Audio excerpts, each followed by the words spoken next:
All right, guys, so today we're going to react to the Mr. Beast fallout of what's going on with his channel.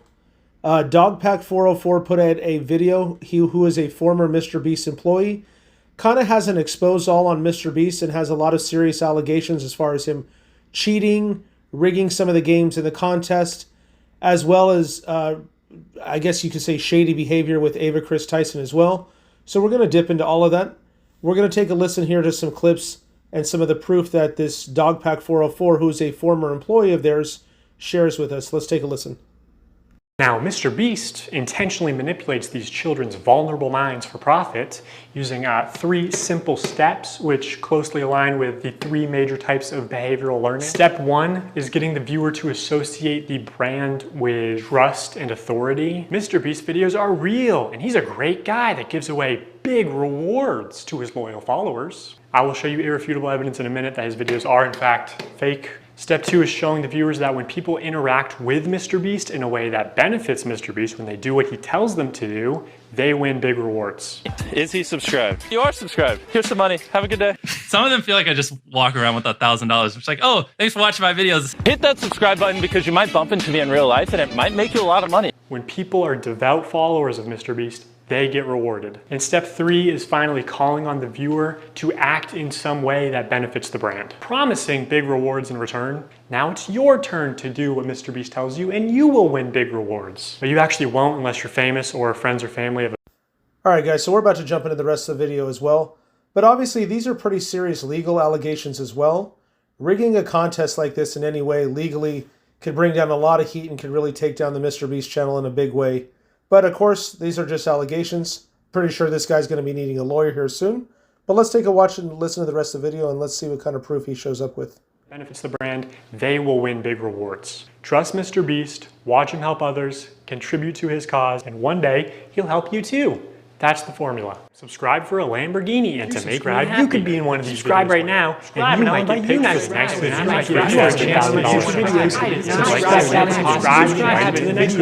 Subscribe and you might win a free car. Subscribe for a free car. I love all of subscribe and you can come next time. I give you $100. Subscribe again. Subscribe and you could win 10 red subscribe button. You could also win $100. Seriously, we always fly subscribers down. They never fly random subscribers down. Mr. Beast fakes his videos in ways that are worse than you realize. I say that because he's been exposed for faking videos before, and the common response is, why does it matter if the videos are fake? They're just meant to be entertainment. A large part of Mr. Beast's brand is the fact that he doesn't fake videos. I remember when I first started seeing your videos, I was like, this shit's gotta be fake. Oh yeah, Like, it's a huge problem for us now. I actually have to dial back my content sometimes just so people think it's real. Also, if what we had to film was scripted, you know, because what we do is non-scripted, so you have to plan for a bunch of variables that you can't control, blah, blah. If what we did was scripted, holy shit, this stuff would be easy to pump out. You know, these are pretty serious allegations if it's true. I know what some people are probably thinking, though. What's the big deal? If somebody's winning the money, nobody's getting hurt by this. The problem is the integrity of his actual channel and his actual games he's running. Because if there is a bunch of random people mixed with, you know, coworkers and friends, and you're trying to let a coworker or a friend win, it's really more on the scummy side, because then all the people there really never had a chance to win. I don't even know if these are all paid actors. Who knows anymore with what's going on, but I definitely think that these are some serious allegations that's probably going to hurt his channel's popularity some, but let's keep taking a listen. If what we did was scripted, holy shit, this stuff would be easy to pump out. Have you ever faked a video? No. But this train track is CGI, these bus wheels are CGI, this explosion is fake, this shredder is CGI, this car is digitally lifted, this pit is fake, this guy is fake, this raccoon is a paid actor, this island costs more than $1, this city is not abandoned. No, obviously, I don't think most people thought anybody could get this island for $1, at least not any adults that I know, maybe just a kid, but I guess I'm surprised if these allegations are true, how many things are actually faked in these videos. But it's not your only way out. You can literally get an Uber to the airport for $20. That's not a lurker. It's just a guy. This whole room is fake. This contestant is an actor and a secret employee at Mr. Beast. They haven't got through this fake door twice. This line is scripted. This action is scripted. In fact, pretty much all the videos with Mac are scripted.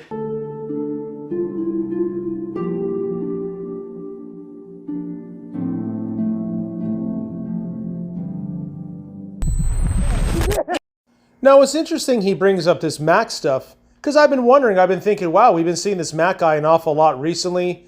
I figured it's somebody they liked. He's been in some videos as part of the crew. I always just assume this is just a contestant, but hey, who knows? Maybe his time all along has been rigged on the show. Let's take a look and see what he shows. You did it! What we did was scripted. Holy shit, this stuff would be easy to pump out. Let's talk about Mac for a second. We will die. Do you understand that? I found public records showing that Mac moved from California to Greenville, North Carolina, where Jimmy is located, back in August 2023, 2 months before he appeared as a contestant. According to a former MrBeast employee, this is around the time when Mac started working full-time on the editing team at MrBeast. Also, he didn't just move into any old house, he moved into a $1 million mansion. Now, I'm not gonna dox him, only some asshole would do something like that. After doxing and bullying the pilot some more like a f***ing douchebag, Turns to Eric and says, how do I fly this thing? And Eric just starts pushing buttons. But I did find pictures of this mansion online, so I fed them into ChatGPT and asked it to create similar images. And this is what it came up with. And it's honestly not that far off. His 6,000 square foot $1 million mansion comes with a movie theater and 7 bathrooms. What are you gonna spend the $800,000 on? I mean, my life's changed now. Yeah, I'm sure that $800,000 is really gonna change your life. Max is a nice car. Tell me, where are we right now? We're in the place that we drove to a few minutes ago. Mac, let's cut the shit here. What have you been doing for like the last year? A lot of family stuff. What kind of family stuff? Just like, you know, playing catch with my dad, you know. For a year? How do you make money? Oh yeah, that didn't really sound that sus, now did it? So as we go along more and more, the details start becoming even more sus about the whole Max situation, and as he's going to lead into about how he rigs on some of the contests. I don't know, so we're going to take a listen and see what he says, but definitely this doesn't look good for MrBeast and his channel. Assuming any of this stuff is all correct, again, this is all just allegedly, but I wouldn't be surprised if a big chunk of this is actually true. Listen, you're getting too caught up in the details. They'll figure it out. We will die. Do you understand that? During this time lapse on the 4th day of 7 days stranded at sea, you can clearly see there's no one in the shelter. These are their empty beds. But after a hard cut, magically 5 people are awake, and 2 of the boys have bright yellow raincoats that they didn't have when it rained on day 2. And after standing the whole night, completely soaked, You didn't spend the night soaked, Jimmy. You slept on the production yacht. It's ironic because this is one of the videos where they claim that they don't fake things. But no, we have to be the real channel that doesn't fake things. In this Just another small little lie, no big deal, right? In this video, this wink was added in post. In fact, 58 was actually on the far opposite side of the room from 42, and he just didn't hear him. This whole revenge storyline was added in post. Multiple shots show how timers are edited in post. Timers are edited in post. Timers are edited in post. They also manipulated contestants' audio in post. We got 15 minutes. In general, if anything happens last second, it's fake. Or if you can hear someone's voice but can't see their mouth, the audio could easily be added in post. I literally think I'm gonna kill you. And yes, this lie detector video was also fake. Have you ever faked a video?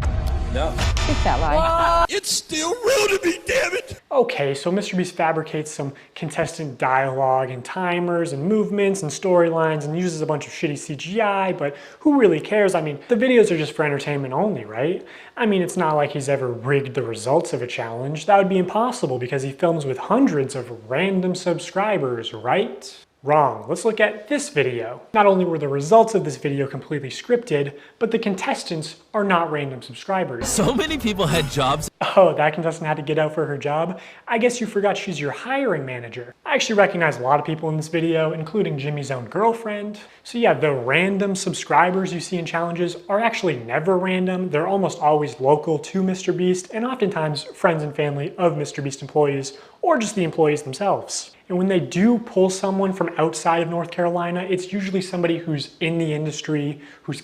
Now, if these allegations are true, this is where the real shadiness kicks in. See, and I think this is where some of MrBeast's legal troubles could kick in.